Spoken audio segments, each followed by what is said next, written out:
The man who wish to be perfect. Class 11 second সেমিস্টারে তোমাদের যে র্যাপিড রিডারের চ্যাপ্টারটা আছে, এখান থেকে আমি অলরেডি তোমাদের সাজেশন দিয়ে দিয়েছি লং প্রশ্নের জন্য। তো তার মধ্যে থেকে সব থেকে দুটি গুরুত্বপূর্ণ প্রশ্নের আজকের আমরা অ্যান্সার আলোচনা করব, বা এই ভিডিওতে আমরা সেই অ্যান্সার দুটো দেখে নেব, যে দুটি গুরুত্বপূর্ণ প্রশ্নগুলো এবং তার অ্যান্সারগুলো। তাই ভিডিও স্কিপ না করে পুরোপুরি দেখো, ভালো লাগলে লাইক কমেন্ট করো, বন্ধুর সঙ্গে শেয়ার করো, আর যারা আমার চ্যানেল নতুন অবশ্যই সাবস্ক্রাইব করে পাশে থাকা বেল আইকন করতে একদম ভুলবে না। তাই প্রত্যেকে আবারও একবার বলছি, ভিডিওটা পুরোপুরি দেখবে, অ্যান্সারগুলোকে বোঝার চেষ্টা করবে, সেই দুটি গুরুত্বপূর্ণ প্রশ্নের answer, the man who wish to be perfect. So welcome back to my channel smart English learning centre. চলো শুরু করি অ্যান্সারগুলো। The man who wish to be perfect থেকে সব থেকে দুটি গুরুত্বপূর্ণ প্রশ্নের অ্যান্সার আমি তোমাদের দিয়ে দিচ্ছি। দেখো, প্রথম প্রশ্ন, why was the king anxious to have a son? Who offer to help him and how? What condition did he impose? বলছে রাজা কেন পুত্র সন্তান লাভের জন্য ব্যাকুল ছিলেন? কে তাকে সাহায্য প্রস্তাব দিয়েছিলেন? কিভাবে?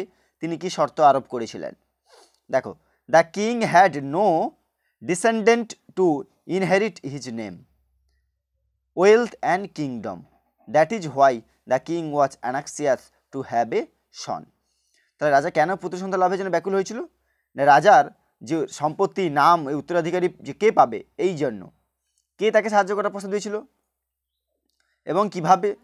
বলছে a religious mendicant offered help him, he said that he would give the queen a medicine, after swallowing that she would give birth to twin sons, that is how the mendicant offered to help the king. হলো, এরপরে বলেছে তিনি কি শর্ত আরোপ করেছিলেন, অর্থাৎ what condition did he impose.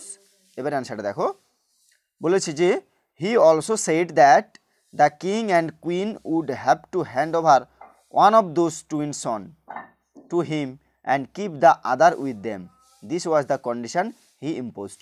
এই প্রশ্নটা ছিল।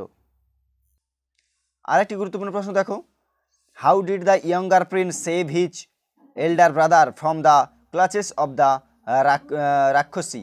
ঠিক আছে, কনিষ্ঠ রাজপুত্র কিভাবে তার দাদাকে রাক্ষসীর কবল থেকে মুক্ত করেছিল? ভেরি ভেরি ইম্পর্টেন্ট প্রশ্ন। দেখো, বলেছে after the mendicant told him that his brother might have been devoured by a rakshasi on the northern side of the forest, the younger prince at once went in that direction. When the stag he pierced with an arrow ran and entered a house, he followed it. He was not surprised to see an extraordinary beautiful lady instead of the stag. He understood very well that it was the Rakshasi herself in disguise. He too played the game of dice with her and on the same condition as his brother did.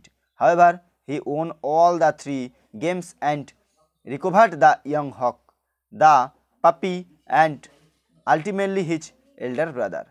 ঠিক আছে, এইভাবে তাকে রক্ষা করেছিল। কীভাবে? একটু বাংলাটা দেখে নাও। যে জঙ্গলের উত্তর দিকে এক রাক্ষসী হয়তো তার দাদাকে গ্রাস করে নিয়েছে। সন্ন্যাসী তাকে এই কথা বলার পর কনিষ্ঠ রাজপুত্র তৎক্ষণাৎ সেদিকে যাত্রা করেছিলেন। যে হরিণটিকে সে তীরবিদ্ধ করেছিল সেটি যখন দৌড়ে একটি ঘরে ঢুকে পড়েছিল, সে সেটিকে অনুসরণ করেছিল।